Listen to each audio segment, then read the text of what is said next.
Ready? Ready?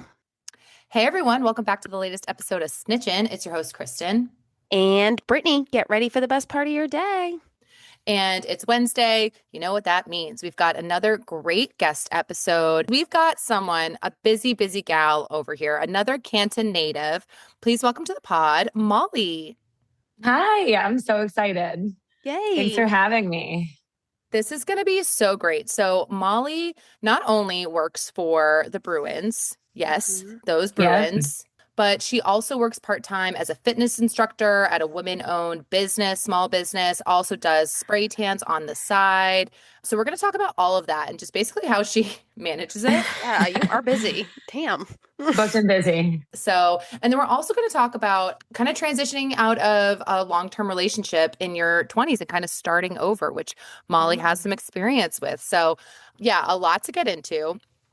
Just want to share the whole way that this came about is because Molly and I ran into each other down at the Warren Tavern in Charlestown like 2 months ago, a month. Yeah, it's probably 2 months ago now. I gotta say, I think because Molly's also a Canton native, and I don't know if it's like being a South Shore girl. I feel like I never really ventured into Charlestown, EC, anything like any neighborhood. I've never been to north. Charlestown. It is so fun there. Like I always say, I lived in Seaport. We'll get into this, but I lived in Seaport. I'm living in Medford right now, which like craziness, moving more north.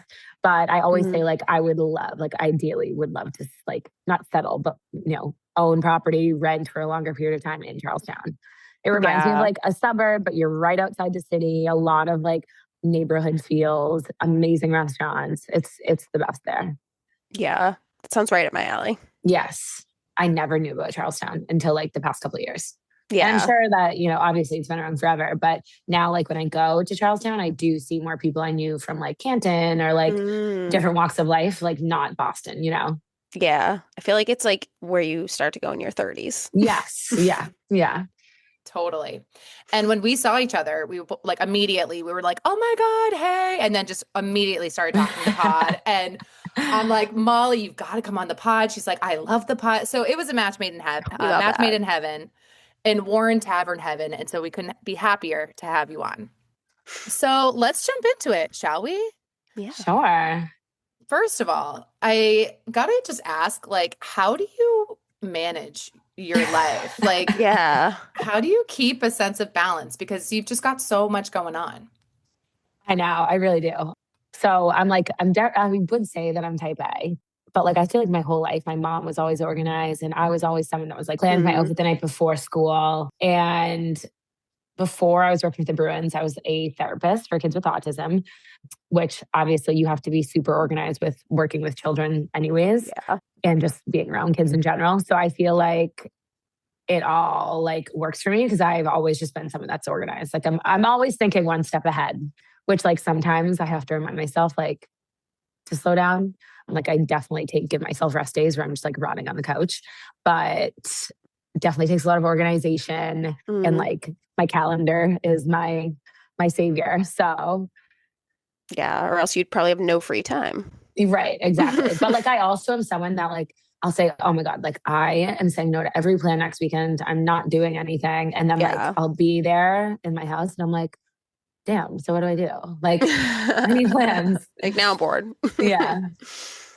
Also, that's like a great tell for anyone raising a kid if they are planners and planning their outfits out the day before. Like, I bet that is pretty telling about, like organization later in life. Yeah. I like will always say that free time, obviously is free time, but like you should always be like I've always been like one step ahead. Like obviously on a Sunday, like I said, I'll let myself like coach run and like watch TV and whatever. But it's like, okay, let me just take an hour, block my day on a Sunday, take an hour and get ABC done. So that's like me prepping some proteins for the week, or like Wednesdays are like my early mornings and my like long day. So I'll like make my breakfast for Tuesday, Wednesdays. So it's like little things like that. So I feel like that helps too.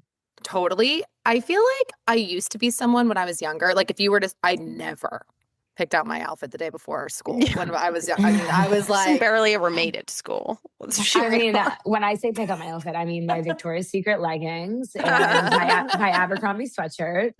Yeah, with like the writing on the butt. Yeah. I wasn't getting all glammed up. Although I like look back at high school and I'm like, I took like an hour to like straighten my hair every day. Why did I do that? The idea that I thought I was like busy in high school is like, Oh my laughable. God, seriously. well, I will say, I feel like I was someone who now I'm like you, Molly. I live by my calendar. If it's not in my calendar, it's not happening. It's not like registering for me.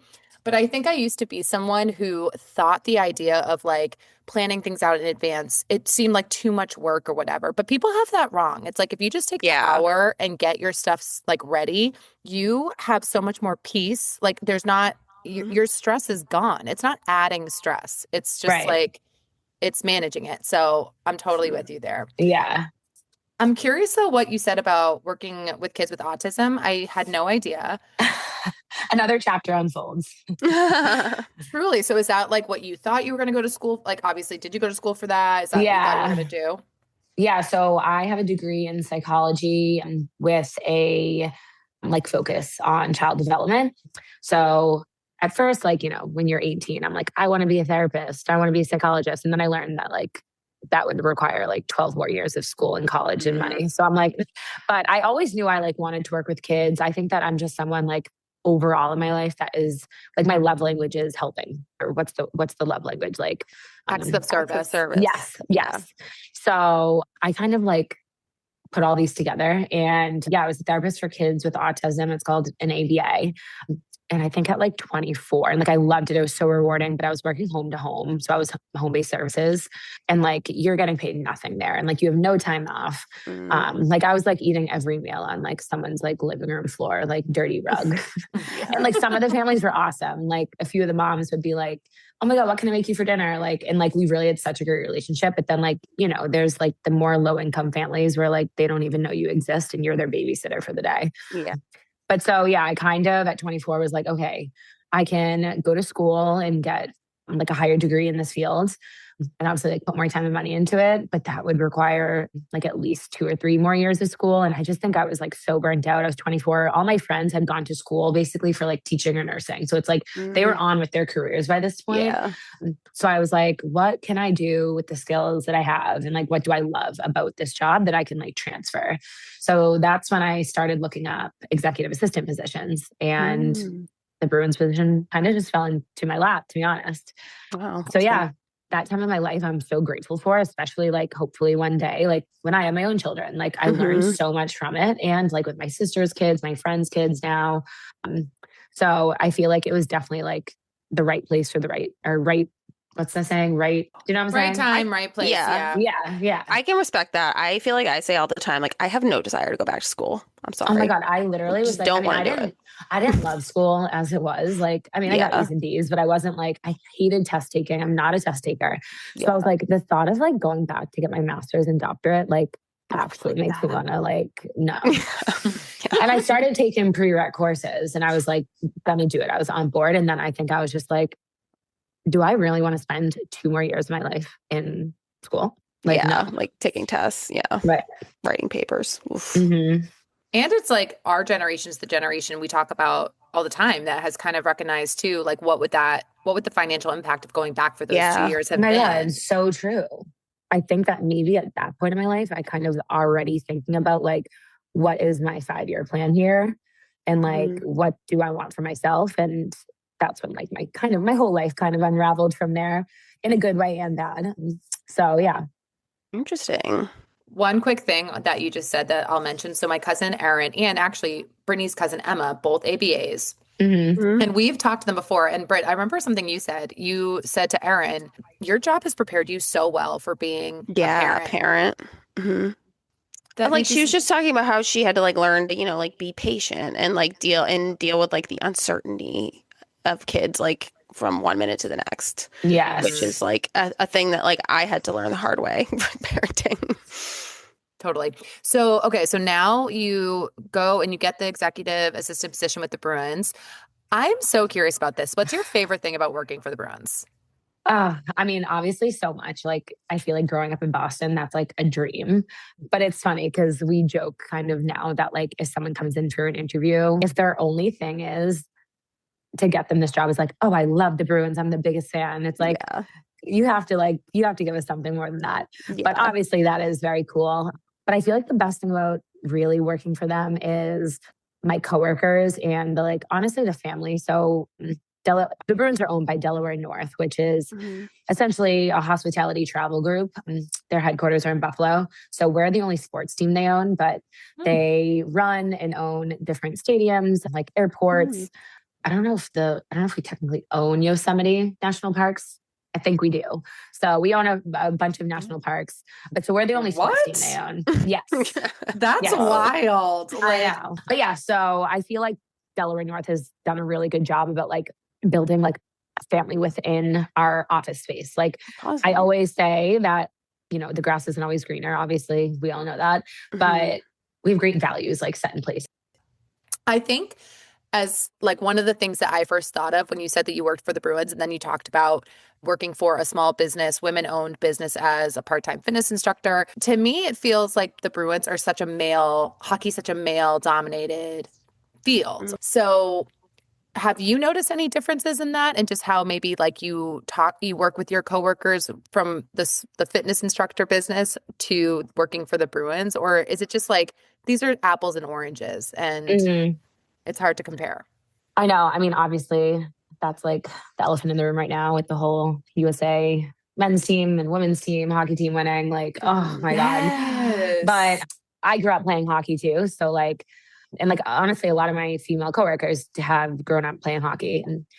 And I was just always used to being the underdog. It was always girls hockey. But like you didn't hear boys, men's hockey. It was just hockey for the men.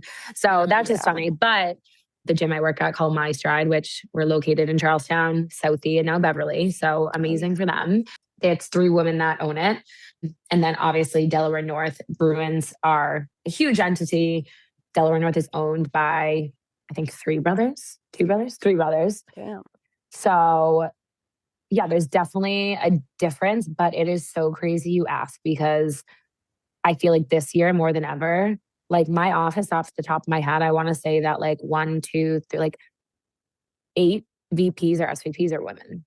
Oh my God. Oh, wow. Yeah. Like honestly, awesome. it's crazy because I feel like growing up, you're like, you hear when you're in a room, you're surrounded by men, you're trying to like give your voice during a business meeting. And it's like now you walk into a conference room or you walk by one and it's like almost equal. I love that. And like majority of the time it's the women speaking, women so are like smarter. it's awesome. Well, I love that. Super interesting. Okay. So thinking about job number 2, we love talking about like fitness, health trends. We just read this book last month, which is actually really interesting because the woman who wrote it is actually up for like Surgeon General, which is crazy. Oh my God, you read that? Yes. Yeah, I just saw like a ton of articles about it and like to be honest, I didn't like really look into it too much, but it's all so interesting to me. Yeah. Same. We definitely had some like takeaways. And I think in general, just like, the holistic approach of taking care of yourself is something that Brittany and I both like agree with. I just started, Britt, you've been a fitness girly for forever. Since high school. I really just started getting into like more like strength training, things like that in the past year. Honestly, I don't think there's been anything that's like transformed my body more than lifting heavy weights. I believe that. Yeah. Yeah, I believe it. It's been so huge for me. I really enjoy it. So, if you do you work like one-on-one with people? Is it group fitness? I teach mainly in Charlestown at My Stride. And then I also teach at Lifetime, which is in Medford, but I can sub, wherever, Westwood, wherever it is. And I do a lot of small group training, majority in a strength room. So strength-based interval training, some cardio built in there, like, I don't know, burpees, snatches, jump squats, things like that. Then we also have a class in the tread room. So I also teach interval running. Well, so I guess, that is kind of like a lot of different like things that you teach. But if you have a new client, like, is there any like common pitfalls that you find people run into when they're first starting to get into a fitness routine? Yeah. I was a client at my stride before even teaching there. But I feel like with my clients, I always tell them that like this isn't going to be a quick fix. So I feel like, you have clients coming in that are either 25 or they're 60 and they're like, oh, I just want to like tone my arms. And it's like you can't just target like weight loss. The tone look you're chasing comes from like consistency. But is my stride like the treadmill workout? What is that? Yeah. So we're a running gym, but then we also now have a strength room. So we have like basically like the word that rhymes with schmarries, tread to floor, floor to tread. Yeah. So it's a great workout. We have like 45-minute classes, 60-minute classes. So like you'll start on the treadmill and then make your way to the floor for strength and then switch it up. Or we were one of the only gyms. I think there's like maybe one more now in the city that offer just running classes. So we have like a 45-minute stride class where we'll bring you through some intervals. So like maybe the first round is hills. The second round might be, longer endurance runs. Maybe the third one, we put them together. And then our last class we offer is stride and either upper body, lower body, or core, which like is honestly one of my favorite classes. Yeah. It's like 30 minutes of running, 15 minutes of core. Yeah. That's good. Good. Yeah. I used to go to Equinox like pre-COVID. It's a long time ago, but like there was this running class that was like on the treadmill and it was always like by far the most popular class. Like everyone wanted to get in that one. And I remember I like hate the treadmill. I still do, but I had like just started doing this was like right before COVID and then everything shut down. I was probably like 2 weeks in, but I was like, and I tried it and I actually loved it too. I was like shocked. I know. It just goes so quick. Yes, it goes so quick when you're like, bring your speed up, bring your speed down. And then like you might have a recovery for 60 seconds. And then next thing you know, you have 2 minutes left in class and you're like, holy shit, that just went by so fast. Yeah. And like you really do. Like I know that people say like running is such a love-hate relationship, but it really is. Like you learn to love it, even though you might still hate it at times. Yeah. Yeah, that's a good way to put it. And I mean, isn't that the truth? Like, if there was a quick fix, I mean, there is, I guess, with like weight loss drugs now, but it is just about consistency. Like, there's no cheat code to getting the body that you want if you want it to be like definition, tone, all of those good things. Right. And I would really preach, and like I know, Kristen, you were just saying you're on your strength journey, which I love, progressive overload. It involves like increasing weight, reps, duration, the intensity of your exercises, endurance. And I really think that is like the main way to change your body composition. So when people come in and they're like, I want, more toned arms, it's like what they're asking for is more muscle, less fat. Yeah. And again, you can't just target your arms. Like it has to be over time. You're working on your lower body, upper body, throwing in some cardio in there, even if that's just like, a 45-minute walk every Wednesday. Yeah. But it's true about like consistency and also what you're doing outside the gym. Like, sure, you can come to my class every Monday and Tuesday, but then if you're like going home and sitting on the couch for the rest of the week, it's like, you're not going to see the change you want. That was a point that Casey Means made. Exactly. She was like, you can't just like go for a run and then sit on the couch all day. Exactly. Like you have to like be active in your whole life or else it's not going to work. One thing I say to my clients recently, and I think actually like one of my other coworkers at my stride said this and it really stuck with me is, I think it was actually during running class. She was like, can you add like 0.1 to 0.2 to your speed? And now I use that in the strength room about like, can you grab a heavier weight? Because it's the small changes that are going to equal big changes. Like I think when we think about making a difference in either our lifestyle, our body, our diet, you think like, oh, I have to cut out all my carbs. It's like, no, maybe instead of choosing like, I don't know, when you're out to breakfast, like instead of choosing the pancakes, you have like a few bites of pancakes, but then you make your plate the eggs and the protein, you know what I mean? So I think that a great way, and like a thing, like I said, I tell my clients is like small changes are just as effective. Like don't think big, think small, and those small things will add up. Yeah. I mean, totally agree. Yeah, I totally agree as well. I feel like the all or nothing mindset is such a dangerous one to have. It's so common. I learned about this as like one of the most common, well, you would know this, Molly, psychology, like fallacies that happen, cognitive fallacies, something along those lines, where if you're not perfect at your diet or perfect at your workout 24/7, it's over. Like I might as well give up. Yeah. Well, I feel like we were like kind of taught that growing up. Like I even think about like the magazines that I saw when I was little, like I don't know, maybe even like 13, 14. It was like, Yeah. what was it? The South Beach diet. You didn't eat any carbs for like a Yeah. month and a half. It's like, that is Like so not fads. sustainable. Yeah. And I think as women, we like all kind of get in that mindset still. Like, you're going on vacation, you're like, oh, I got to really like lock it in, which I don't think is necessarily bad. It's not like I get you want to feel good in your body, but it's like, that's never going to be sustainable. So it is, yeah, it's crazy. Yeah, you're just setting yourself up for like such a mental battle that is going to be Yes. hard to win. Yeah. One other thing that you mentioned too, like my trainer Gabby, I love her so much. And she was talking about progressive overload. Like, I think there's a lot of people, and we talked about this maybe once or twice, Britt, but a lot of, I think, women don't want to get I remember, especially when you're younger, like, don't lift weights because you'll be bulky and like not attractive, not feminine, manly, whatever. And I think that's like a big myth. She was kind of saying that, like, that's not going to happen. But you're not going to see it. Your muscles are not going to continue to improve and like tone if you are not challenging them. So you need to continue to add weight. And that's just like something that's always stuck with me. That's like, I'm not going to be looking like Arnold Schwarzenegger if I'm lifting like a 30-pound weight versus 25, It would take like many, many years of like intense nutrition and like fitness training for maybe that to happen. But like the girls you see that you're like, oh my God, she's so bulky, like whether that's a bad thing or a good thing, depending on like who you are, like most likely that was kind of in their genetics anyways. Like maybe they always had wider shoulders even when they were 2 years old. So yeah, I feel like I hear that a lot. And like, I don't know, I obviously like with social media now, like TikTok and stuff, I feel like there's like the Pilates trend. And I'm like, I'm not bashing Pilates. I think Pilates is great, but like, you're not going to get the body you want by just doing Pilates. Yeah. So yeah. My workout program that I do is they're big on like taking every set to failure, like muscle failure. Yes. So whether that's like lifting heavier for fewer reps or like a longer, but everything is like within 60 seconds. You have to like get to failure. Yeah, I love that. Another thing I always say like to my clients is like in strength training days is, you're lifting heavy enough when you can you can give me one more rep, but you can't give me two.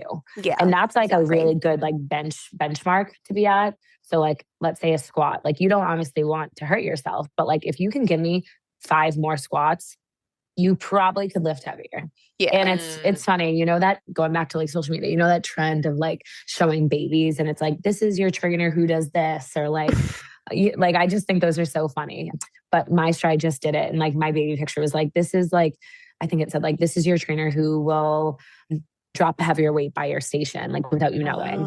So it was funny, which it's like 3 of my clients sent it to me and they were like, yep, that checks out. Good. That must be rewarding to work with people and see them like really change their body. That's such a big part of your day to day. Like that is your life. Yeah. And it's so true. And I think like going back to when I was a therapist, like I said, like not that it's the same honestly at all, but like helping people feel good about themselves is so rewarding for me. Yeah. And like we obviously got reviews, and I want to read you one actually. I thought of this when we were like going to do this podcast, and then I got this and I was like, oh my God, that is so cute. I'm going to read this on the pod. Prepared queen. So this girl, one of my clients came into class and she hasn't worked out in a long time. She said, I can't remember like why. I think it had to do with like an injury. So she's like, I lost like all my muscle tone. I lost like all my strength. And she wasn't like bashing herself. She was just like being honest with me. And I was like, all right, like do what you can. And like, I'll help you. If you need to modify, I'll come over and give you some like tips, whatever. Mm-hmm. And she left me a review at the end of class. And I'm pretty sure this is her. It doesn't say their name, but she said it was my first weights class in a long time. And I was very self-conscious, but Molly was so supportive and patient. I'm so grateful. I was like, oh my God. So nice. I know. Yeah. That just makes my job so worth it. Yeah, totally. Totally. Yeah. I love that. Okay. Last on the fitness front, and obviously everyone's is different. We know that, but like, what is your Mount Rushmore for exercises? What does that mean? Like the hardest ones? Like, what are you honestly, Britt, same question to you, like your top 4 Mount Rushmore. So your top 4 exercises that you would do. Like one could be spin, one could be bench press, like whatever, but your top 4, your Mount Rushmore. Definitely ball crunches is one. Is that when like, you like It's like full when you put body a crunch? medicine ball, well, it's like when you put a little medicine ball behind your lower back and like do a crunch. Oh, yeah, that's good. Yeah. And it's supposed to like work your whole core. Yeah, that's a good one. I don't know. I like mountain climbers. Oh. Yeah, mountain climbers are good. Yikes. I hate push-ups. If it was like the opposite, I would say push-ups. Hate push-ups. I like anything with like a press. I love doing anything arms. So I love like a bench press, or I also like the ones that I don't know what they're called, but when you just have like a lighter weight and you just kind of do like a Lateral yeah. raises. Yeah. Yeah. love a lateral raise. I know. I feel like yeah. lower body, like I feel strong, but then I feel like something about, I don't know if it's like being a girl, but like I feel like when you train upper body, like I feel so strong. Yeah. Yes. I feel like I've always had a weak upper body. So like after I do upper body, I'm like, yeah. Right. Yeah. Okay. Mine would be for glutes, Bulgarian split squat. So like your back leg is elevated on a bench. So like to get into it, I always say you want to come down in like a runner's lunge. So back leg is on the bench. Your other knee is going to come down to the floor and then stand up, engage your core.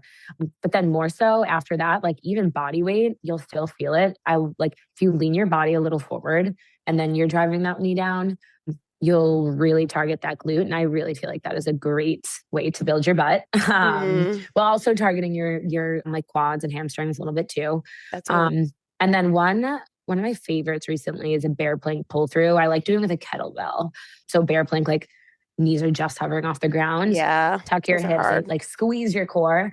Yeah. And then opposite hand is grabbing that kettlebell, pulling it onto your body. And I think a lot of people are like, I don't feel it. I'm like, well, you need to grab a heavier dumbbell then, or heavier kettlebell. Like you should be really using your core to drive that kettlebell through.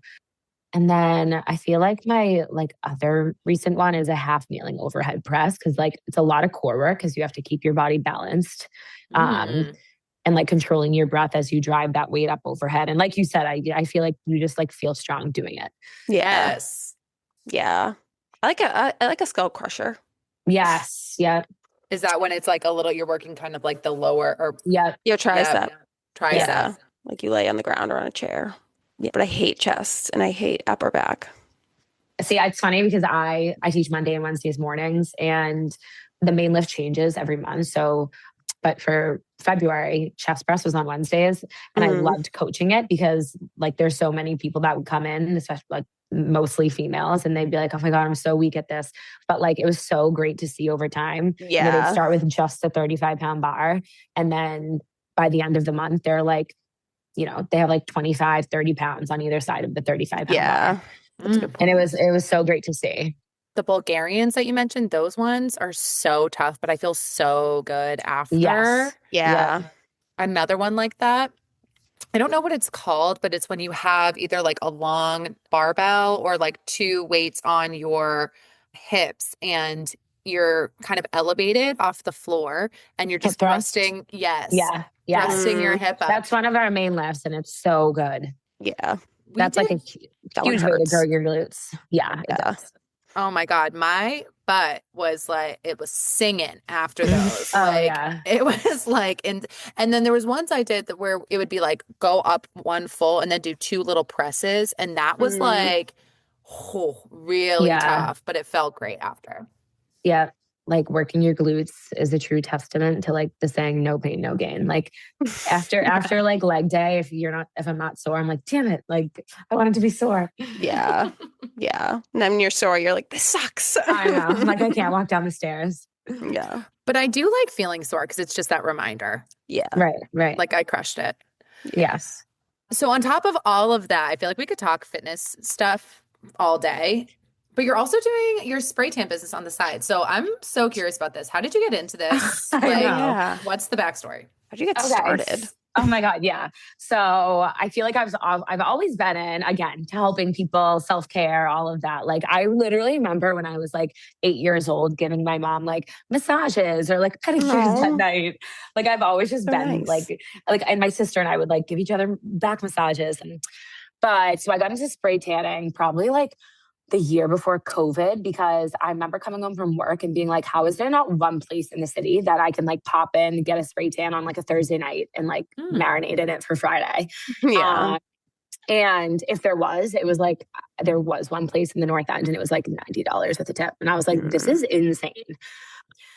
So yeah, I literally was like, okay, if I can't get one, I'm going to be that for someone else. And so, yeah, I like did all the work, did all the courses. And then I think it was like Christmas. I was like, Dad, can you help me buy all the stuff? So that's when I got all my stuff. And it's definitely been like a learning curve. The first, I would just have like spray tan friends to like practice and all that. But now I probably have like 20 clients that I like do monthly, I would say, or not monthly, but like bi-weekly or something like that. And I come to your house and I charge $40 because I'm like, I don't want to.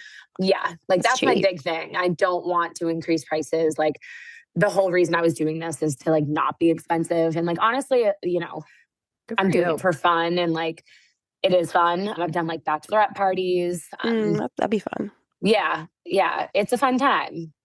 I feel like I could like market myself more, but I also am like, I feel like right now I'm at a place where it's like word of mouth is good enough. Yeah, totally. Well, that's what I was going to ask because I feel like a lot of people we've talked to who have their own business going or just something that they're promoting on their own, like that's one of the things that's hardest is just not even the actual skill of doing what you're doing, but just getting new clients, doing the promotion, like continuing those client relationships. So it's nice that you're in a place where like you're just getting referrals and you have a book of business that you're like good with managing. Like that's kind of ideal. Yes. Yeah. I feel like obviously like with it being winter, I'm like more busy and I feel like I remind myself to like throw up more posts on my Instagram and like take content. Whereas like in summer when spray tans are a little less needed, I'm like, shoot, I haven't like posted in 2 months. I got to do something. Yeah, that's fair. But like this time of year, I do get a lot of like, hey, it's so-and-so, like so-and-so gave me your number. Are you available this Saturday? And I'm like, yeah, girl, let's do it. Nice. Good for you. No one has the school like for that? Sorry. No, you what was the education? Well, yeah. So I use Norvell products. They're organic. I really like how they come out. They're like not orangey at all. And then they also have like not so many. They have like 4 different kinds that are really based to your skin color, which I feel like, the ones that like Panorama, like it's one color, whether it's dark or light, like it's that base of one color. So it's not going to work with someone who has more olive skin tone. Actually, though, I think Panorama now is Norvell. So that's good. But yeah, it was a course from Norvell online. Very cool. That is really cool. Also, no one has to be reminded that they have to post on social more than me and Brittany with snitching because we literally never post. Yeah. Oh my God, it's so bad. I'm like, So it takes so long. It's like, and like so whenever hard. I see like quote unquote influencer being like, yeah, I have to schedule time in my day to remember to post. I'm like, what? But then I'm like, damn, now I got it. Yeah, you do. Put that on the calendar. I know. Like you said, Kristen, it's not in the calendar. It's not happening. Yeah. It's truly like, yeah, put that on my grave. Like if it wasn't in the calendar, it didn't happen. Yeah.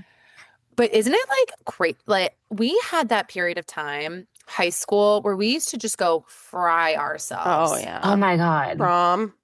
Oh, yeah. Prom. It's crazy to think about. I mean, don't get me wrong. I feel like I could use one of those Fridays come out right good. now. Yeah. They come out good. Well, no, but is there more? So I haven't gotten a spray tan ever, to be honest. Oh, wow. Listen, I'm not trying to like.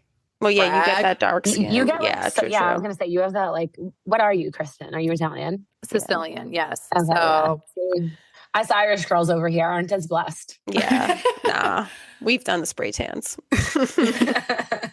Well, the reason I say it is because I don't know if like the smells are different, but like I don't know if there's a more distinct smell than the bed, the tanning bed back in the day. Like that and how you smell after. So like specific. Yeah. It was literally like burnt skin. Yeah. Literally smell like burnt skin. I feel like if someone walked by me to this day that just got out of a tanning bed, I would know. Like that smell. Yeah. Oh, totally. Yeah. Totally. So specific. And I feel like that's one of those things that like the generations above us would probably looking at us at that time being like, what are they doing? Yeah. You know what I mean? Oh my God. Like, just the bed. The tan blindness was so real. Yeah. Yeah. Like even like pictures from college. I mean, maybe not me, but like some of my friends, like, you know, it's like the middle of December and they're like as dark as can be. It's so funny. Oh, So thank God for good. spray tans. Our last but not least, I'm also very curious about this. So I feel like a lot of our listeners will be interested kind of about your story on the dating game. So you got out of a relationship in your late 20s. What, just tell us a little bit about like who, like, you know, the relationship, how it ended, like what was the situation there? Yeah. So we dated for like, I would say like almost 9 years and like, Damn. or yeah. And like, you know, maybe we weren't dating that whole time, like Yeah. hooking up in the beginning, whatever. Yeah. But yeah, we were living together and then I feel like I was saying kind of about like, you know, my friends had their careers and they went to school for them. And like I look back now and I'm like, I don't think that it was like comparison is a thief of joy. Like I don't think that I was comparing. But you know, all my friends were getting into serious relationships and it, you know, it seemed to be that like that was gonna be the one. And I think I kind of like honestly woke up one day and I think I gave a lot of excuses. But at that point it was like, okay, I'm like turning 26 soon. Like I can't just start over. Yeah. So yeah, I think I woke up one day and I was just like, I can't do this anymore. Like, what am I doing? And I think it was like truly the scariest thing that I've ever done in my life because there's so much uncertainty. And, you Yeah. know, when you break up with someone, like, obviously you're like sad because you're breaking up with them, but like you're mourning that I feel like the hardest part was like you're mourning a life you thought you were going to have. Yeah. Yeah. And That that's so is, real at like 26 years old, you know? Yeah, yeah. And it's so hard, like the pressure. It's like, yeah, it's you're not even like really conscious of it. And it's not like a comparison thing, but you feel this like weird pressure to be like, keeping up with everyone else. Totally. well, it's also like if you put 9 years into a person, into Yeah, anything, true. into a Mm-hmm. career, like whatever, just to break that off in and of itself, just like that amount of time is going to be difficult. Breakups are hard anyway. And it's really funny you say that, Molly, because Britt and I had a friend who broke up with her boyfriend of a very long time, right Mm. around the same age. And I remember her saying almost verbatim, that was the one of the biggest parts of like mourning the breakup in the relationship, not necessarily even being the relationship itself, but just like the future that had been planned. It's got to be overwhelming to think of Yes. starting over. Yeah. Oh my God, yeah. And like I said, like all my friends, like by the time it was all said and done, were like, you know, someone got engaged. And like, not that I wasn't happy for them at all, but Right. it was like, damn, like I'm so far away from that now. Yeah. And like, you know, as we grow up as girls, it's like by 25, I'll have 3 kids, a house, and 2 dogs. Oh, And I it's like, know. wow, that is not That was happening at so all. stupid. Yeah. Oh yeah. But now I look back and like I remember like it was probably I would say it was like a full year and a half to 2 years where I was like truly like my happiest self again because it's like it came, you know, it went in waves. Um, And like I thank God for my family and friends. I leaned on them so much because it was like I said, it was a whole life I was like rebuilding. Yeah. I always said like if there's one thing I can say to like other girls, maybe they're in this like predicament now, or maybe who knows, maybe they have a friend. It's like what you're not changing, you're choosing. And like Hmm. Mm, true. I like believe in that so hard. That Yeah, is so true. Whatever you were that not is true. changing, you are choosing. And it's Yes. Yeah. like, and then what's that like other quote? And like, I feel like I always go back to this too about that time in my life. It's like, are you more uncomfortable with the person? Or are you more uncomfortable with the change? Or like, I forget what exactly Mm, it is, but it's basically saying like, what would be more uncomfortable for you to like live this life where you're always questioning things or being like a little uncomfortable for a little bit of time and then finding happiness and like, yeah. you know, so yeah, like if you're questioning things even a little bit, like don't be scared to make that leap. And like, I really do things like happen for a reason for sure. And like now I can look back and I'm like, oh, like he was not the one for me. Like, and you know, I never like would regret those years in my life. I think everything is a lesson, but Yeah. it was definitely hard. And I think like we can go into this, like starting to date when you're 26, like what a wild time. I'm like, how do I flirt? Yeah. Yeah. Kristen gets that. I totally understand that. Yeah. 1000%. It's the wild, wild west. But I also kind of think now, like, you know, being 35, I look at 26-year-old of like 26-year-olds. And I'm like, you guys have so much Oh time. my God. Yeah. It's Your so true. children. I'm like, and obviously like everyone was saying that to me, but like, it's like, you don't believe that. And like, also my friends all got, or a few got like engaged young. So like, again, comparing that, but it's so true. Like 26 is so young. And like, Brittany, how long have you been with Matt? Chris. I mean, Chris. Crop that I don't out. even know. Breaking news. Oh my God. Imagine. Imagine. No. Because I feel like it's so different when like you're been together when you were like younger and then growing up together rather than like that awkward just college period. You know, like we started dating like primarily in college. Yeah. Yeah. Same with me and Chris. I think Yeah. like 10 years. No. Yeah. That's crazy. 15 years. Damn. Oh my God. I'm old. Oh. But I will say, I do think Brittany and some of our other friends like Gina, who've been in relationships for a long time, maybe not at 26 though. I think her and Bill had only been dating like a year. I feel like we might have had a conversation maybe like 5 or something years ago where I think I told my girlfriends, like, I appreciate any advice and like I know that I need pushes in certain ways when it comes to dating, but like you guys don't know what it's like out here. Like, you know what I Yeah. mean? Like Oh my God. you just don't have that experience. So Yes. respectfully taking it with a grain of salt also, just because it's so different than when we Yeah. Oh were my God. Yeah. young Especially with like the 20s. apps and all that. Yeah, totally. And just like when you're younger, I think that's one thing I maybe would tell my younger self if I could go back 15 years or something to say, like, you just don't have this natural socialization all the time. Like, you know what I mean? Like when you're in 21, you're just constantly going out with large groups of people. Or at least that was kind of, I think, our scenarios where we would be out a lot. And like that does taper off as you get older. So like you do have to go to the apps. You have to really make more of an effort just to meet Yeah. cool people. So Yeah. Like that's now you're definitely a just more challenge. aware of your time.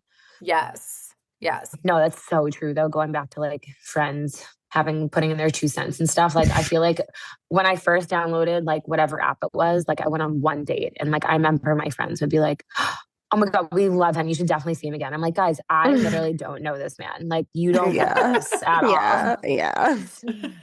Or like if Fair. it was like a second date, I would text them and be like, he did this. Like, I don't know. And they'd be like, oh my God, you're so picky, Molly. I'm like, I never said I was going to marry this man. Like, oh Yeah. my God. Yeah.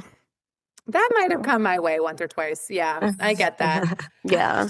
Well, And it was especially hard with the friends that like hadn't been on dating apps or like dated at all. Like the ones that like a boyfriend fell into their lap. I'm like, you don't know at all. So that was like, honestly, like to talk about, later in life, dating and everything. And I feel like sometimes it affected friendships because it's like, you almost like not resented them, but it's like, you can't understand where I'm at in life at all. Like I appreciate your advice, but like, you don't know. Yeah. I do think like if you are the single girly in your friend group, if anyone listening to this is in that situation, like easier said than done. Making friends as an adult is so difficult. Yeah. But if you do have like other single girlfriends that you can go out with, like it does make a difference. It's nice to have someone kind of in that same boat. So like definitely lean on, like kind of, be together in that dating journey. But something you said way before, like of just kind of knowing, I do believe in that too. Like even if it's not with a relationship, but if you're in a situation, a job, if you have something that you've always in your gut known you wanted to do, and you're just kind of like, whatever you're not choosing or whatever you're not, what was the phrase again? Whatever you're not changing, you're choosing. Whatever you're not changing, you're choosing. Like, I do believe that there is a gut instinct within everyone. Like you kind of know deep down. Oh my God. Yeah. True. Yeah. No, it is so true. You just have to take that leap sometimes. Yeah. And so what is your relationship status today? Yeah. So I feel like finally I was turning 30 and like I was on dating apps. I hadn't dated anyone since my ex-boyfriend. There was a few like here and there things, but I feel like people always were like, when you know, you know. Like, I mean, I feel like we always hear that. But yeah, I downloaded a dating app. Like I was turning 30 the next month, I think it was. And I was like, oh, fine, I'll download this. I never have. And my boyfriend now that I'm dating, and I matched. And like, honestly, we like went back and forth in the app for like a week or something. I think we met up like, a couple weeks later, but it's weird because we kind of lost touch because he was away. And I actually reached out to him again. I was talking to my mom and I was like, Nice. such a conversation. She's like, you should just text him again. And yeah, rest is history. We've been dating like a little over 2 years now. Damn. Yeah, why Amazing. not? Yeah, Just do it. Just go for it. I know. What a So great like finish to this story about listening to your gut and like staying true to what you want. I love yeah, that. no. Yeah. One thing though that resonated too that you just were talking about is like to the single girls, like making friends. Like it can be so hard, but like just put yourself out there. Literally bring yourself on a date, and I guarantee you will see someone else at the bar, whether they're waiting for a friend or like their friend left, or like maybe they're doing the same thing as you, and like just meeting people and like putting your phone away, putting your head up, Yeah. chatting with people. Like that's how you really put yourself out there and make friends. Like who Yeah. knows? You might like meet a girl at a bar and she's like, "Oh, I'm waiting on my friend," and then like you guys hang out again. Yeah.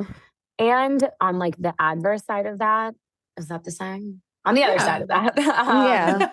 it's like if your friend is single and you are not, like be a good friend and go out with her. Like get Yeah. drunk with her because I was that friend now. So I like really pride myself on like we all need each other in friendships and like show up in different ways. And I'm not saying you have to like bend over backwards on like a Wednesday night when you really don't want to go out, but like show up for your friends. Like Yeah. we're all at different stages. And like, I think because I have been the single friend, I've been the friend in a relationship, I've been the friend that like, I thought was going to get engaged and married.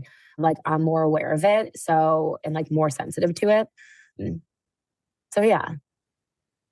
Love that. That's so solid. Yeah. Totally co-sign. Yeah. Molly, this has been so much fun. It flew. I know.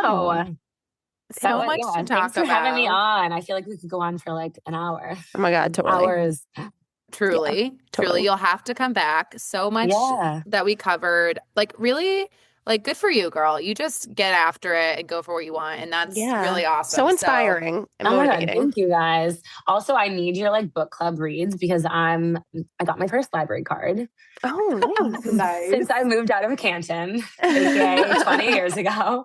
So I'm a reader now. So I need some good reads. Oh, yeah. We get plenty of those. we got Okay, plenty of cool. those. We'll send those your way, especially Okay. Brit. Yeah, I actually put a lot on our highlights in our Oh, Instagram. yay. Okay. Yeah. And I put my score. Do you use a Kindle or are you a book girl?